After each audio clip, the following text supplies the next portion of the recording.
Jayo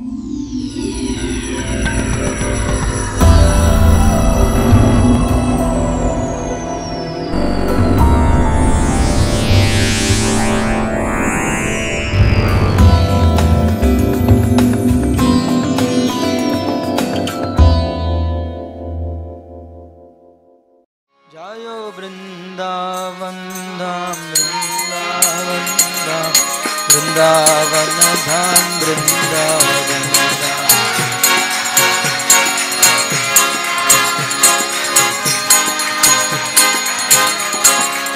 Jayo Sri Vrindavan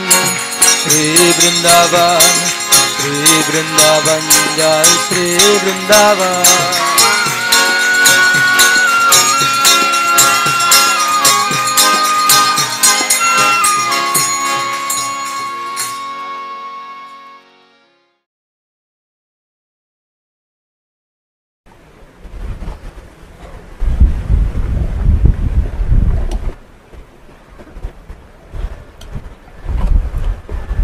Srila Raghunath Das Goswami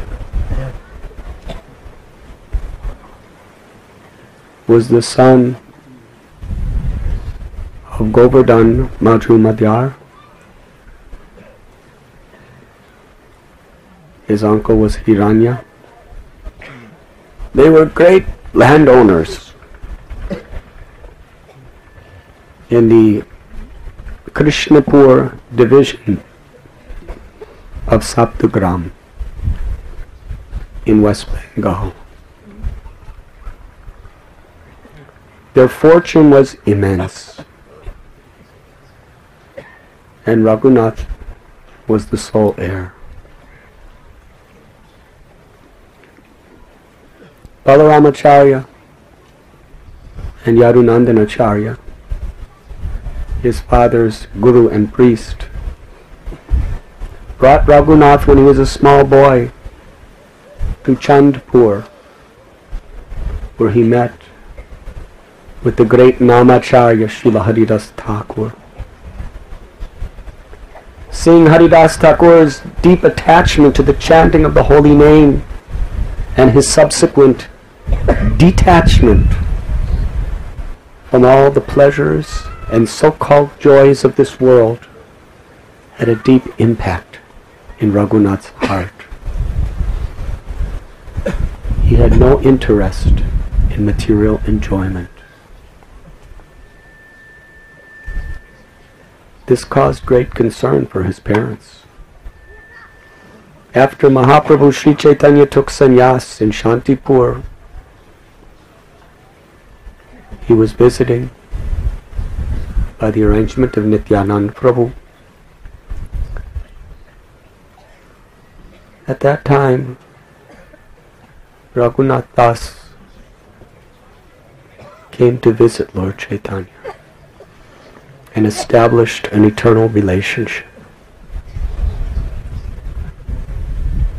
Raghunath Das Goswami literally escaped opulence, prestige, beautiful family life, as if it were a miserable prison. With great efforts, he went to Jagannath Puri and accepted the lotus feet of Lord Chaitanya Mahaprabhu as his heart and soul.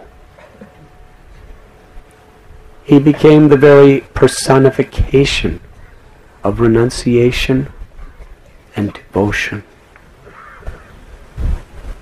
Lord Chaitanya Mahaprabhu was so pleased with Raghunath Das Goswami's humility, his detachment from any type of material enjoyment, and his complete attachment to being the servant of his servant, Swarup Damodar, bowing down to the Vaishnavas, bowing down to the deities of the Lord, and always chanting the names of the Lord, meditating on the Leela of the Lord. Yes, Mahaprabhu gave him his own Govardhan Shila as a gift and a necklace of Kunja, sacred seed of Vrindavan, very dear to Srimati Radharani. After the departure of Lord Chaitanya from his manifested Leela, Raghunath Das, he could not bear living. Swarup Damodar Goswami had also departed. He decided to jump from Govardhan Hill to take his life. But first, he met with Rupa and Sanatan Goswamis, who appealed to him to remain in their company and every day for several hours speak the glories of Lord Chaitanya. Because Raghunath Das Goswami for many years personally witnessed his pastimes in intimate, confidential proximity.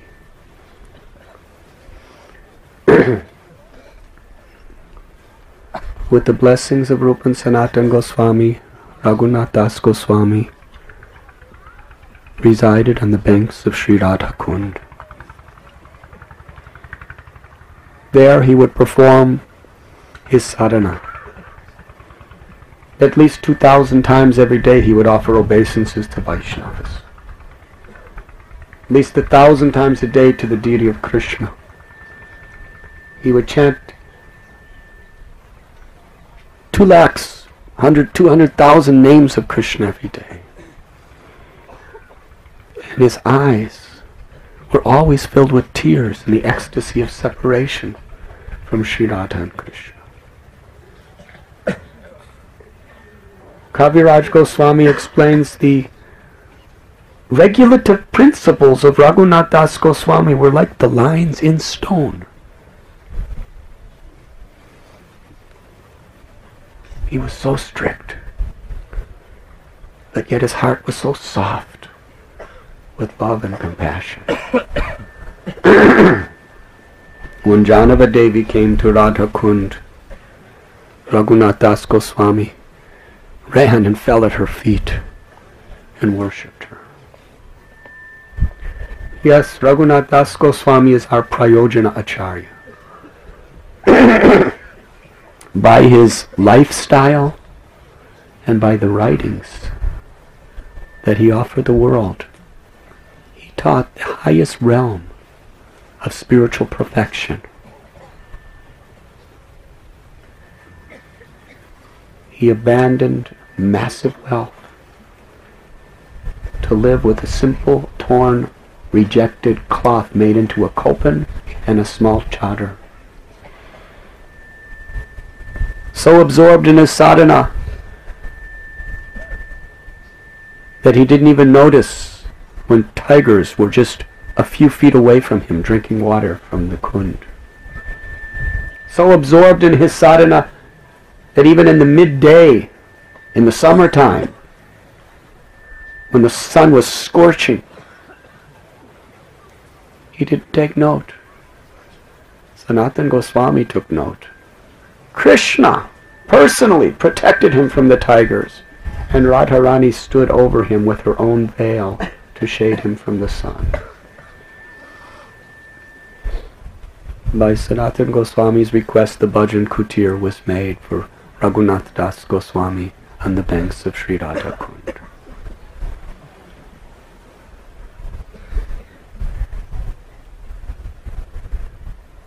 One of the priceless literatures that he has bestowed upon the Gaudiya Vaishnava Sampradaya is Mukta Charit.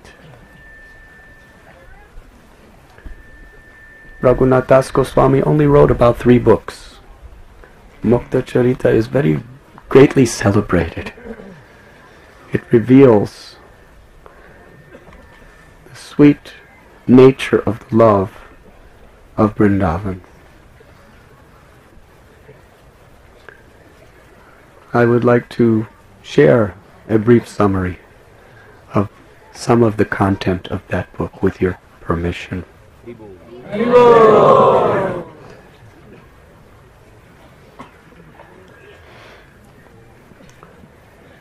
One day Satyabhama, one of the queens of Dwarka, asked Krishna, "I have heard that one time you made a garden and grew pearls from creepers in that garden. Can you tell me something about that? Harivo. Let us welcome Vinit Narayan Prabhu to our yatra by loudly saying.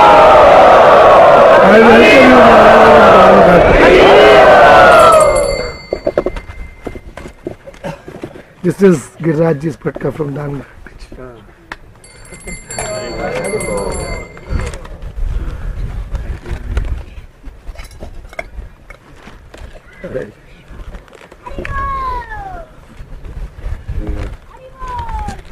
We are very honored by your presence. Please have seat. Can someone make nice seat for him? Achha.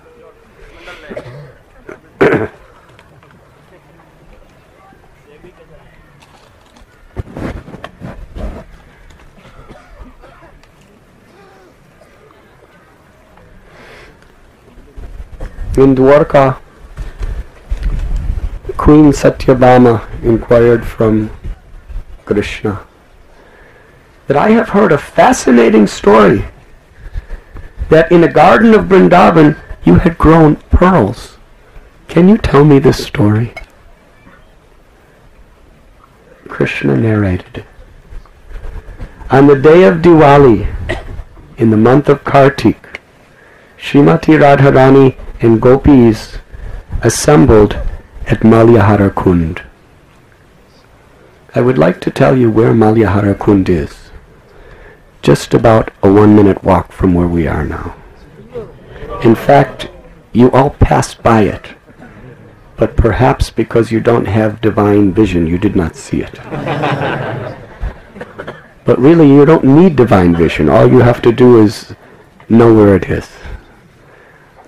As we're returning to Sri Radha Kund, just on your right side will be a beautiful kund named Malyahari Kund. It is very small, but it is very sacred. It has been worshipped by our acharyas for hundreds and hundreds of years.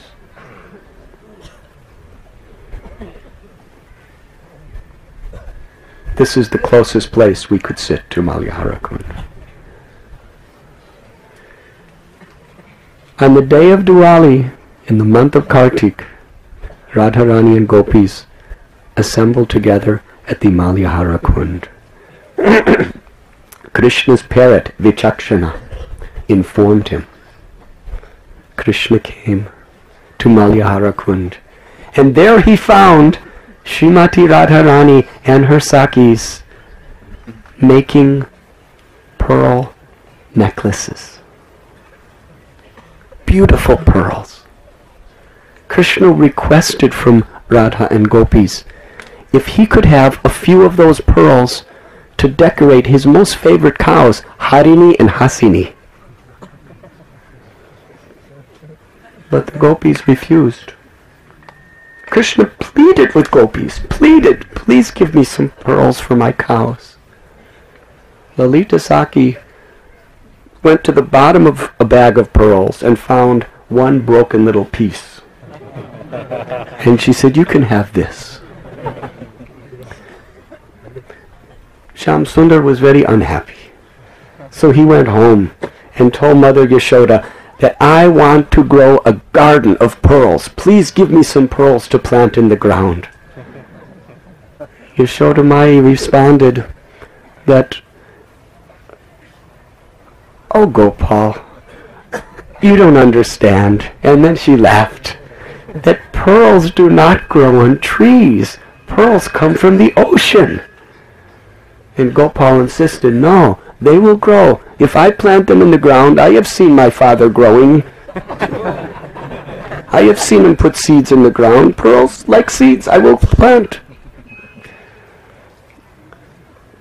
He insisted. So Yashoda Mai, to satisfy his heart, gave him some pearls.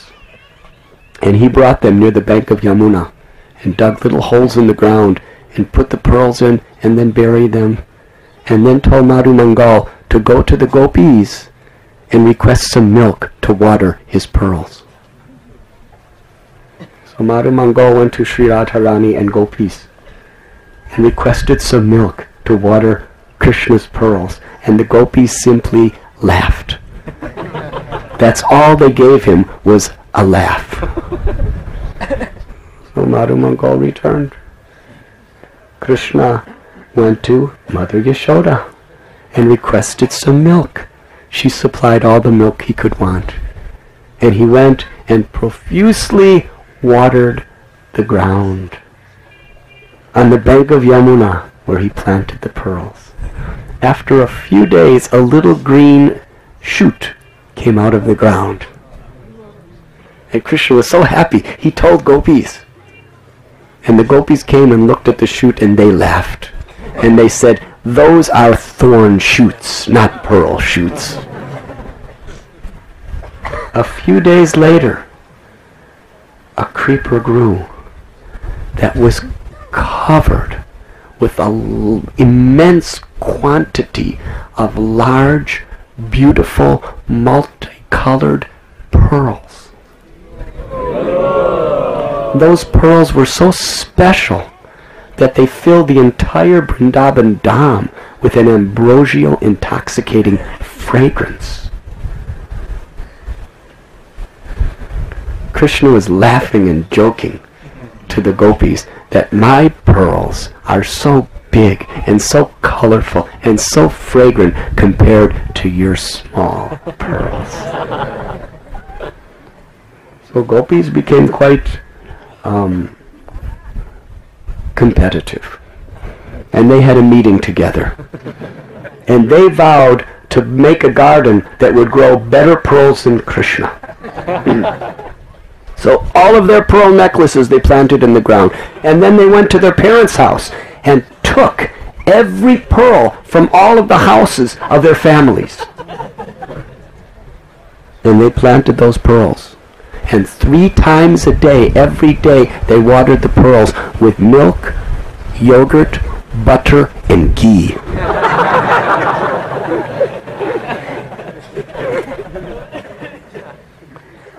And after a few days, a little shoot came out of the ground. And they became very excited. And a few more days passed, and there were thorn bushes.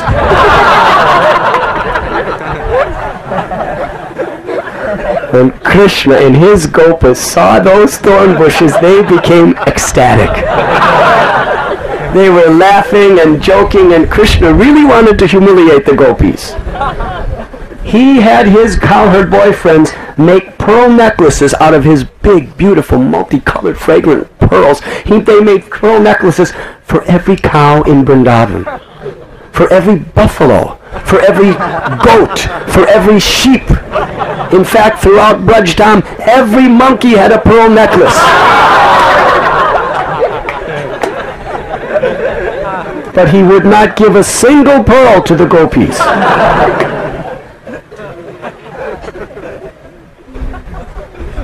So the gopis were in a lot of anxiety because they took all the pearls of their parents' homes. And now they all turned into thorns. What were they going to tell their parents? So they sent Chandramukhi and Kanchanalata, 2 gopis, with gold, to barter gold for a few of Krishna's pearls. Krishna looked at them and said that even the Kostubamani of Lord Narayan is not worth a fraction of the price of a fraction of one of my pearls.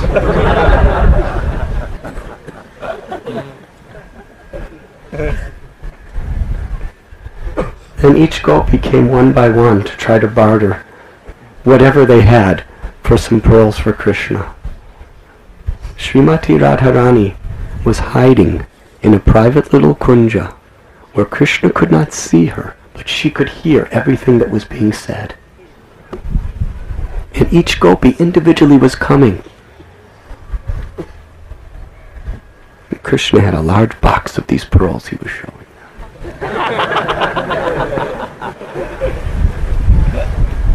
But no matter what they would give, he would not even release a single pearl. Finally, Krishna told Vishaka Gopi, he said, I will give your Radharani the smallest of all my pearls, but she has to pay me whatever price I ask immediately, otherwise I will put her in a prison of one of my private kunjas. So nothing was working. There was a big argument. Radhanath Swami goes into nice detail about that loving exchange of arguments. And then Subal was brought in as the mediator, because it was like one of those conflicts where they could not make a negotiation. So Subal was the mediator, and they continued, and in the end they could not agree on any price. And Radharani was listening to everything. So the gopis, very sad, they met with Srimati Radharani and came to Sri Radha Kund. Radha Kund is only a few minutes from here.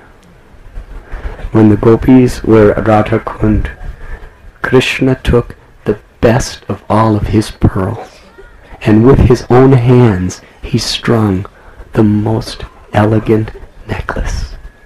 Then he put that necklace in a golden box, and with his own loving hand engraved the name of Sri Radharani on that box. Then he made another necklace of pearls with his own hands, and put it in a golden box, and put the name of another gopi. In this way he made boxes with gifts of handmade pearl necklaces for all of Radharani's Sakis and Sri Radharani herself. And he sent them to Radha Kund to be given as gifts. The gopis were so joyful. Srimati Radharani picked flowers, beautiful fragrant flowers, and made a divine garland. Then she prepared most ambrosial bhoga, foodstuff, and she sent it to Krishna as a gesture, in reciprocation for his love. Then all the gopis decorated themselves with the most beautiful pearls in all of existence, and they went home, and their parents were very happy. Sri Radhanath Das Goswami has given us this beautiful story in much ecstatic detail. And what's so nice is Radhanath Das Goswami wrote this beautiful story. Just a few minutes away at his Bhajan Kutir at Sri Radha Kund, to glorify this holy place for all time to come of Malyahari Kund, a place of one of the most beautiful celebrated pastimes of Radha Krishna, an eternal pastime. When our hearts become pure through chanting the holy names with sincere devotion and serving Guru and the Vaishnavas, then by mercy, by causeless infinite mercy, these pastimes are revealed from within our own hearts. This is the supreme treasure that Sri Guru and Gauranga is offering us. Here at Malyahari Kund, let us place our head in the sacred dust and pray that the priceless pearl of the mercy of Guru and the Vaishnavas may be cherished as the supreme-most wealth of our life. Let everything else be seen as nothing but useless, thorny bushes that only cause obstacles on our path. But that beautiful, multicolored, fragrant pearl of the compassion of Sri Radharani and Sri Krishna has been passed down in disciplic succession and is being presented to us by Srila Prabhupada the Vaishnavas, and the great souls. We should not take these pearls to be something ordinary unless we understand even to a small extent the value of the pearl, of this opportunity we have. We will lose it trying to enjoy the thorny pleasures of this world. Yes, when we open our hearts to receive the real mercy of Guru and Vaishnavas, then Srimati Radharani will reveal these most treasured pastimes within our hearts, as Raghunath Das Goswami has so mercifully revealed to us through his heart.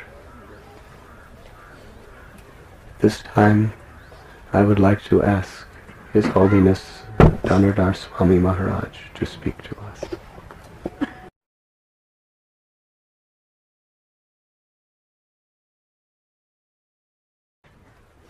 Nama Om Vishnu Padaya Krishna Pristaya Bhutale Srimate Bhakti Vedanta Swami Niti Namane Namaste Saraswati Deve Gauravani Pracharine Nirvishesha Sunyavari Pastyata.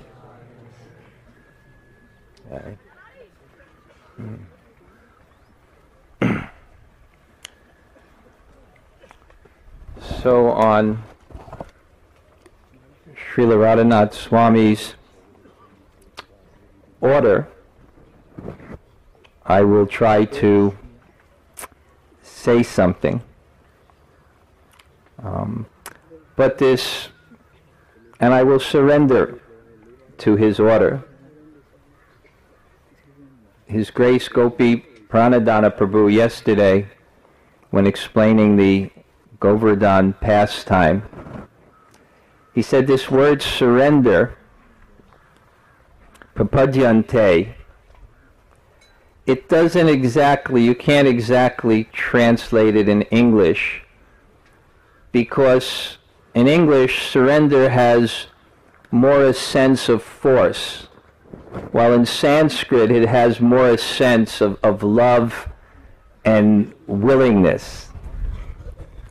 So as Vaishnavas, we follow the order and we speak and we perform devotional activities to please our acharyas, to please the Vaishnavas. And only in that mood will there be any spiritual potency manifest. In Sri Bhakti Sandarbha, when Srila Jiva Goswami, at the very, very beginning, he's offering prayers.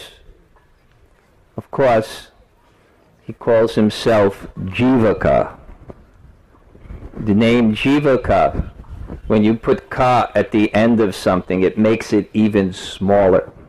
Like if you say Bala, child, Balaka, very, very, very, very small child. So if you say Jiva and he says Jivaka, he said a very, very insignificant Jiva is compiling this book. And what is the reason? For the pleasure of Srila Rupa Goswami and for the pleasure of Srila Sanatan Goswami.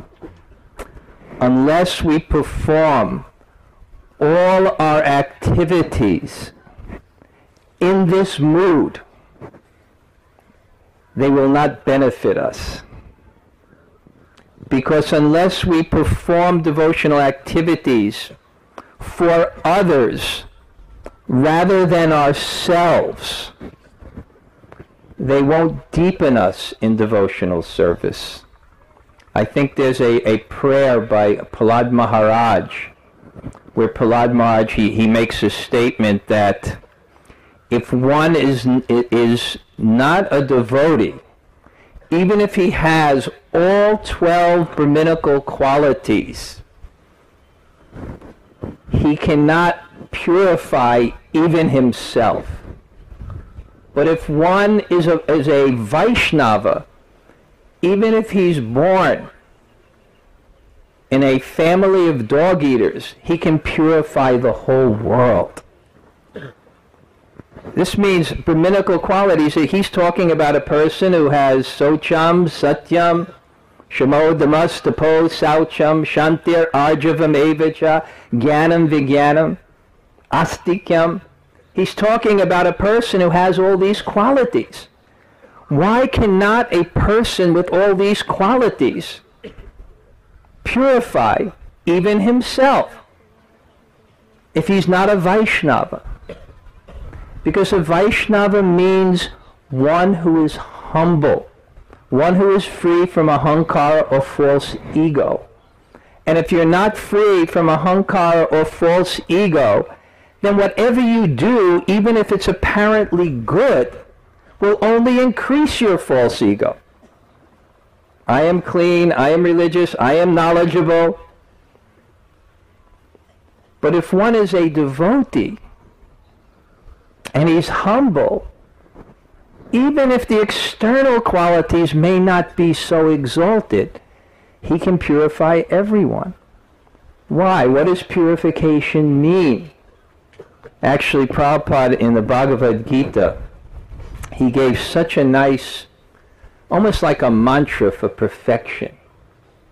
And I always repeat it. He said, the perfected state of the living entity is called a devotee. A devotee means one who is devoted. It means one who is a servant. So to purify one, you have to teach them to become a servant. And if you're doing things for yourself because you're not a servant, if you're not a devotee, you're not a servant, then how can you purify others? So this is actually the qualification and conclusion of all the Vedas. I was reading in Sri Bhakti Sandarbha, and it was very, very edifying, because as I was reading, I was realizing more and more how Srila Prabhupada gave us the essence of Krishna consciousness. And I was reading one verse, Yasya Deve Parabhaktir Tata Deve Tata Guru, that one who has implicit faith in the spiritual master and the Supreme Lord can understand the imports of the Vedas. Now, to understand the import of something, you have to actually, if you're going to study a book and you're going to understand something of the book, you have to understand its theme, what that book is ultimately trying to say. And if you understand what that book is ultimately trying to say, then you can understand everything in that book in context. And if you don't, you can't understand it.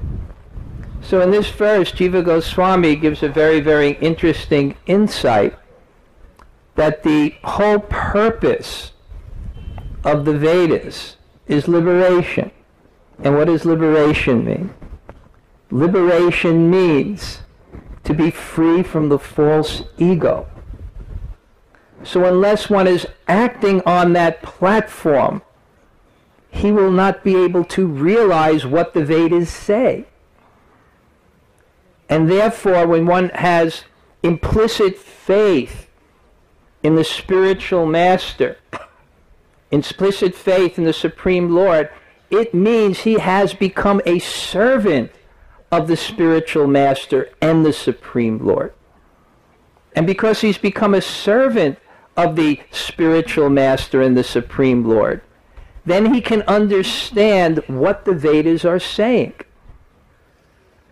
So this is actually our qualification and our entrance, which Srila Prabhupada has so expertly instructed us. Radhanath Swami, one time he was at Vrindavan Kund, and he spoke for 2 hours. I wasn't there. But one of his disciples came back, and Burijan Prabhu asked her, well, what did Radhanath Swami speak about? And she said he spoke for 2 hours on being the servant of the servant. And Burijan Prabhu, actually, he was thinking, this is actually very excellent teaching. Because when you want someone to understand the most important thing, you repeat it again and again and again. Guru Nishta means humility.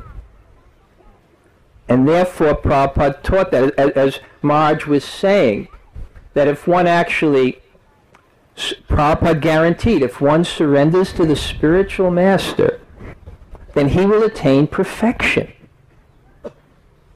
It's not a simple thing. As Prabhupada said that the process is simple, the application is difficult. The process is simple because there's no material qualification for that. But the application is difficult. What bhakti is the topmost yoga because it's getting rid of the root of material consciousness, which is the false ego. So Burijan was actually appreciating that this actually is the essence of spiritual life. And a very nice example that I heard, and I like to hear new things.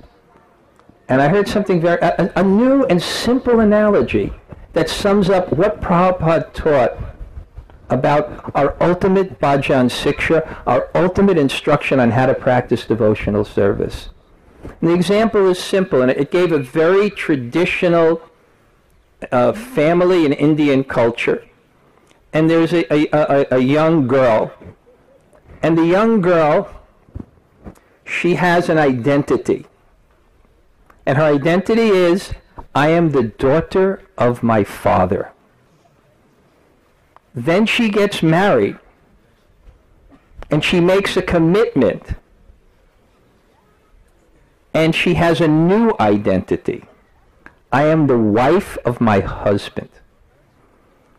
The activities are the same, the consciousness is different. So the analogy was given, this is initiation. This is our process. When we take initiation, our perfection is we change our identity. It's simple. Maybe not our activities, our identity.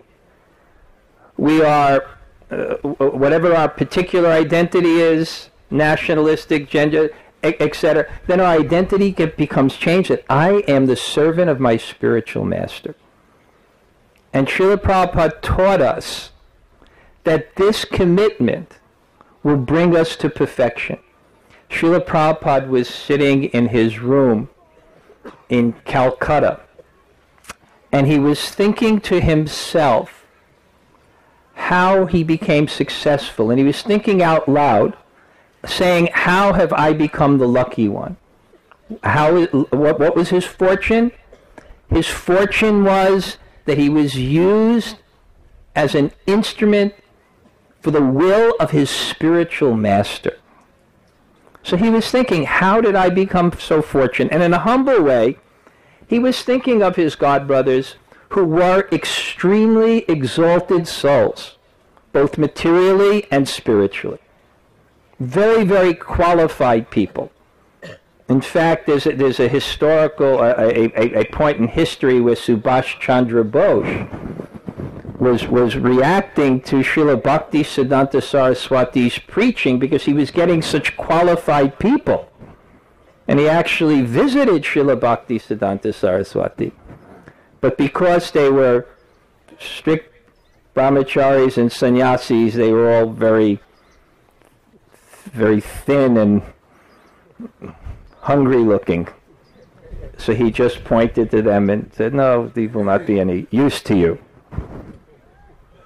But they were very qualified people. And Prabhupada was thinking to himself, how was I the lucky one? How was I the lucky one? And then he thought to himself, he said, because I was 100% faithful to the order of my spiritual master. In New York, I would like to visit 2nd Avenue. It would be my place of pilgrimage. And I remember I would come from New Jersey and get off the train in 5th Avenue, and I would walk. And I would be in that mood of pilgrimage. And then I would go there, I would think of Srila Prabhupada, and Srila Prabhupada would be, we'd hear these tapes from 1966 of Srila Prabhupada. And in those tapes, Prabhupada would be thinking, and you would hear the rumbling outside and the noise, and the Lower East Side was not a very aristocratic place, to say the least. And Prabhupada was thinking, because he had everything. Prabhupada had Vrindavan. And he had the real Vrindavan. Vishayachariya kabe shude habe man kabe hama heravo Shri Vrindavan Dham. When you're free from material desires, and your mind is peaceful, then you will see Vrindavan. Prabhupada had everything. Vrindavan was everything, spiritually and materially. And he was thinking, why have I come to this place? Why have I come to this place? And then he thought, and he says, it is simply the order of my spiritual master. So this is our main bhajan siksha. This is our main instruction.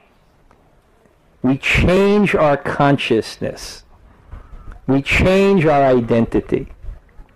And that identity of selfless servant is Braja Bhakti. Sometimes we think of Braja Bhakti and we see different forms. And there are young ladies and they're exchanging and they're joking. But we should see the consciousness, the bhava. And the bhava is selfless servant.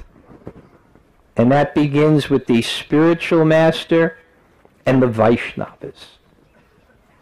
So we are very, very fortunate to be in this Bhaktivedanta marg, which is leading to Braj, by giving us the pure consciousness of Braj. And from that pure consciousness of Braj, the form of Braj will automatically manifest. So we're coming to these wonderful places, and coming to the places and following the Acharya. It is the Srila Bhakti Siddhanta Saraswati Thakur gave instructions about parikram, that we must be completely a servant of the spiritual master and the guide who takes us on, and then we'll see Vrindavan. When I take people on parikram, I always tell them, because sometimes you go to Govardhan and you wind up in the same place if you do a full parikram, look at what you see now. You will not be seeing the same thing. And I was thinking today on parikram, it's so auspicious. Just, we're sitting there by the side of Govardhan, we're chanting and hearing about Krishna, and then Govardhan manifests. Govardhan means the cows. Radhanath Swami once chastised me out of affection because I did such a bad thing.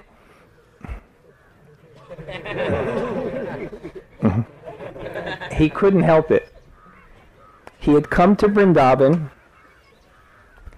and I was wearing a pair of Birkenstock shoes, and they look like they're leather. And when he saw those shoes, he was shocked. He looked at them. He said, "How can you wear those shoes?" He said, "In Vrindavan, the cows are even more dear to Krishna than the Brahmins." I got rid of those shoes. Namo Brahmanya Devaya Go Brahmanahitaya Cha Jagaritaya Krishnaya Govindaya Namo Namaha. So Prabhupada gave us the Bhaktivedanta Marg, which leads to Braja Bhakti. He gave us that consciousness. He stressed it, he emphasized it, he exemplified it, and he gave us a mission to engage us in that consciousness. I'll just say one more short thing about Prayojana. Radhanath Swami is the Prayojana Acharya. I'm not sure, someone could look it up, but I think the introductory verse for Mukta Charita, if someone could look it up, or someone, I think it's Nama Shreshtam Manumapi Sachi Putram Atra Sarupam Rupam Tasyagrajam Uruparim Matara Gostavatim Radha Kundam Girivaram Maho Radhika Madhavasam Prapto Yasya Patita Kripaya Shri Gurum Moste. The gifts of the spiritual master. Radhanath Swami was meditating on the gifts. And what's the best gift? Nama Shreshtam. The best thing is the holy name of Krishna,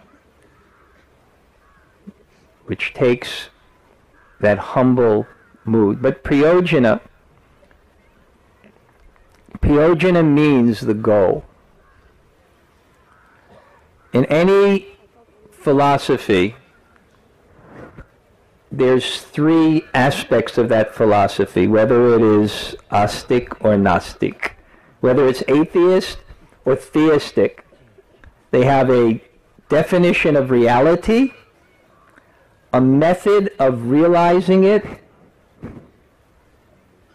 and then the experience of realizing it. So in the Vaishnava philosophy,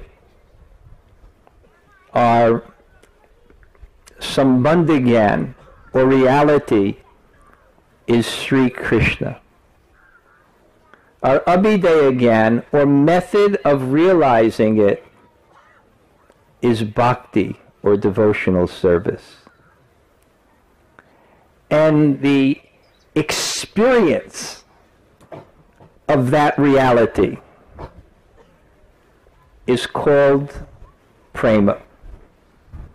And what is that experience of because what is reality? Reality is Krishna and his energies. Krishna and his devotees. That's reality.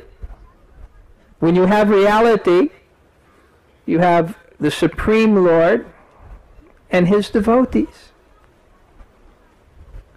And the devotees have a natural relationship with that Supreme Reality Krishna because they're part of that Supreme Reality Krishna.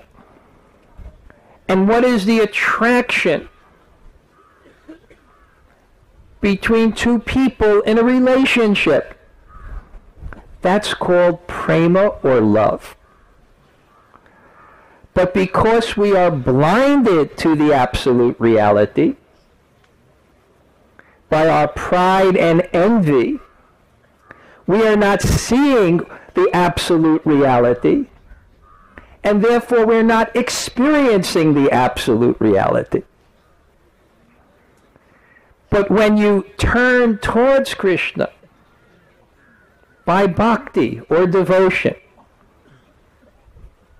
Because why are we not experiencing the absolute reality? Icha dvesha samutena dvandva mohena bharata. Icha dvesha, separate independent pride, which leads to dvesha or hate or aversion. Due to our attitude of aversion to that absolute reality, Krishna, we are blinded. That's called Maya. There is nothing outside of God. But we're an illusion. We don't see what is there. And it's all based on this attitude of non-devotion, not wanting to surrender to Krishna. And therefore, when we again turn towards Krishna and change the attitude that has blinded us to the Supreme Lord by performing pure devotional service, then again that veil of Maya will be lifted and will be situated in that ultimate reality, which is Krishna and his devotees. We will be Krishna's devotees and we'll see Krishna, and the natural attraction in our heart will be there. That's called priyojana. And where is that priyojana fully manifest? Vrindavan. When we read the Srimad Bhagavatam, the 10th canto, what do we see? We see that experience when one is no longer blinded towards God and how he feels in his heart. Just like Maharaj was describing the Govardhan Leela, everyone was loving Krishna. I was reading in that Kaliya pastime, my favorite part of that Kaliya pastime, which to me exemplifies the spiritual world, is when Nanda Maharaj is in his village, and then all of a sudden he sees these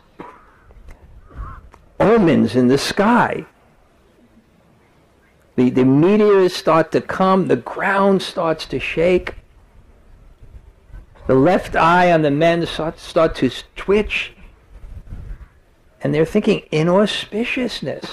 What is happening? And Balaram is home today. It's his birthday. Krishna is alone in the woods, and there is danger. Immediately. And it's said that the residents of Vrindavan felt like a cow lamenting over its helpless calf. I was once trying to exemplify this story, and I was giving a class in New Jersey, and maybe you know, Mahesh Pandit, and his daughter is your disciple, and her name is Krishangi. So he was there, Mahesh Pandit, and I looked at him, I said, Mahesh Pandit, I said, what happens if it was September 11th? How would you feel if your daughter was in the Wall Street area of Manhattan? And even though I was just telling a story, he almost had a heart attack. And that's the way we should feel about Krishna's Leela. We know the ending. We know the ending. But if we see Krishna and hear about Krishna in the coils of that Kaliya serpent, lifeless, we should feel it. We should feel it. So they felt, and they began to search through Vrindavan. And they were looking for Krishna's footprints, because Krishna's footprints are so revered that no living entity in Vrindavan will ever step over Krishna's footprints.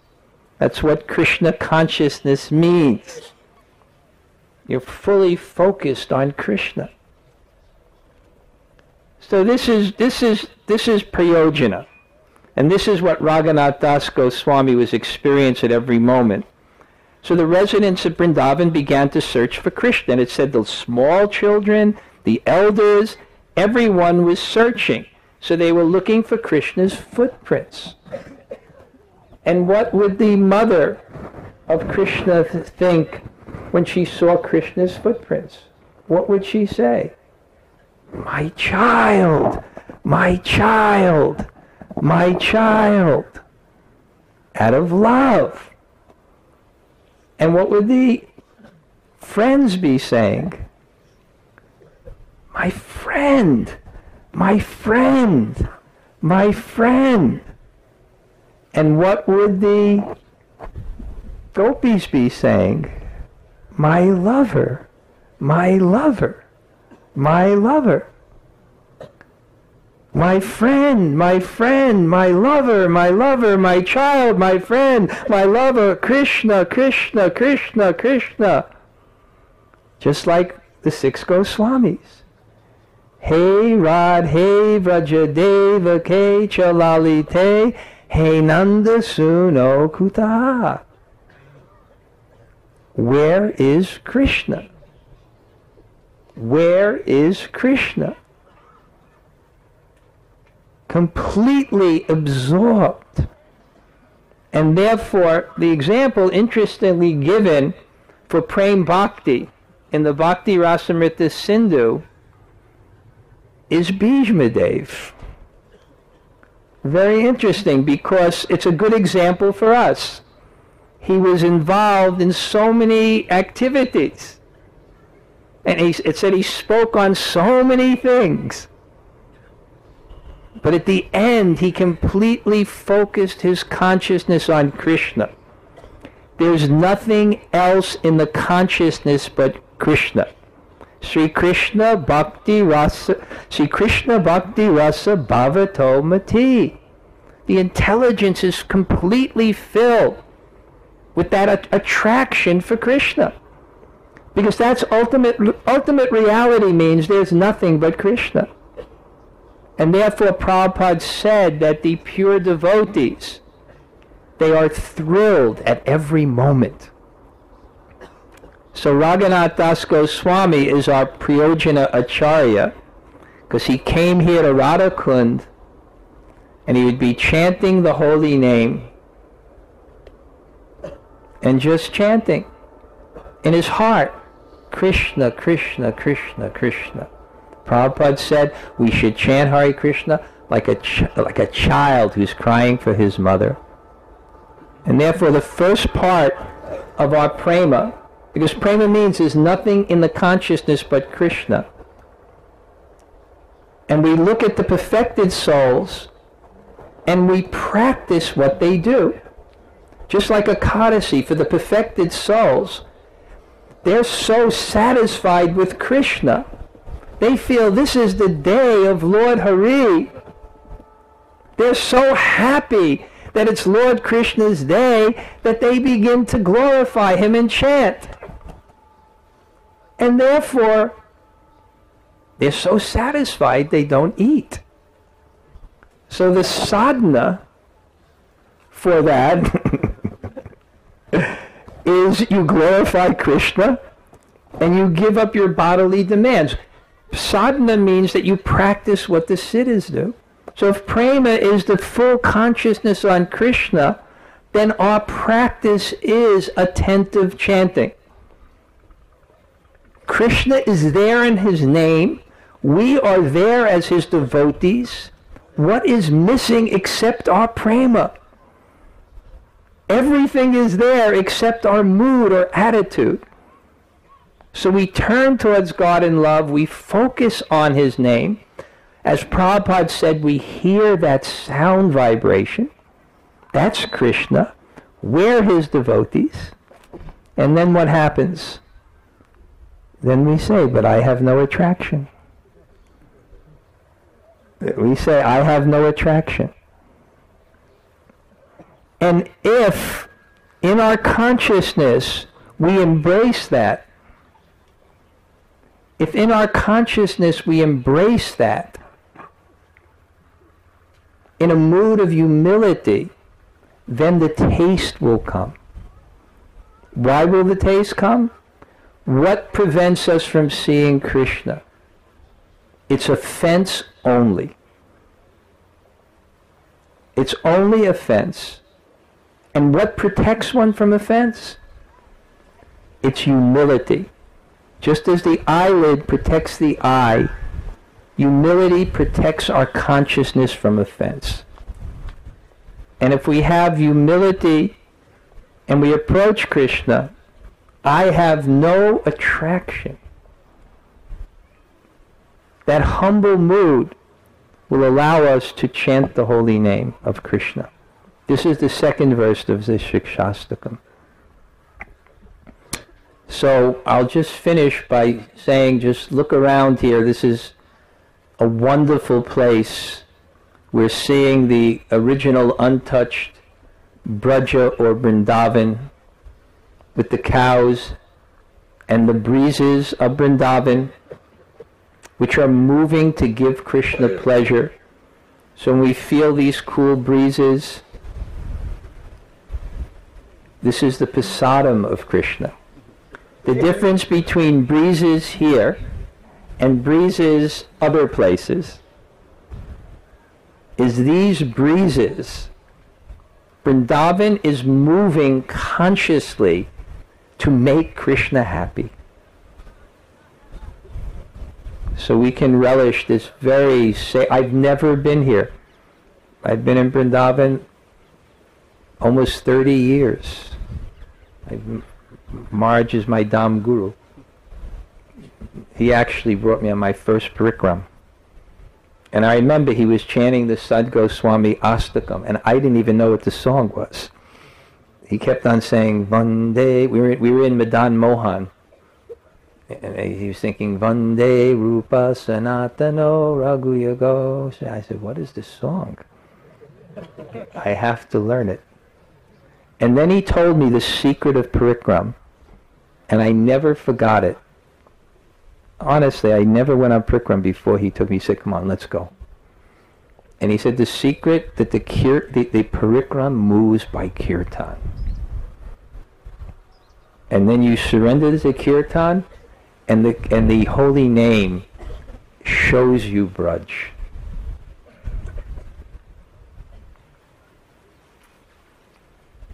Hare Krishna. Okay.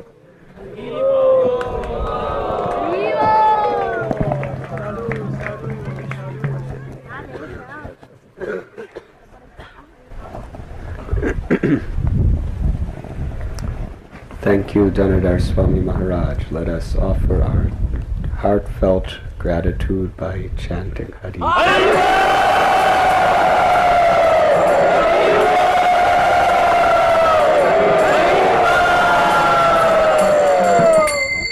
Very beautiful, thank you.